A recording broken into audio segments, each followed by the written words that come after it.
Top quality और consistent performance के लिए सिर्फ सिल्वर पंप नाम याद रखना। Welcome back. અરવલ્લીના યાત્રાધામ શામળાજી ખાતે ભક્તોની ભીડ જામી છે। પૂનમ નિમિત્તે શામળિયાના દર્શને હજારો ભક્તો ઉમટી પડ્યા છે।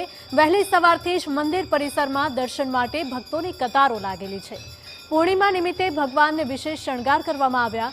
નિજ મંદિરને ફૂલોનો શણગાર કરવામાં આવ્યો છે। હજારો ભક્તોએ આરાધ્ય દેવના દર્શન કરીને ધન્યતા અનુભવી હતી। તો સુંદર શણગારના દ્રશ્યો આપ જોઈ શકો છો। ફૂલોથી શણગાર કરવામાં આવ્યો છે। ભગવાનને નવા વાઘા પણ પહેરાવવામાં આવ્યા છે।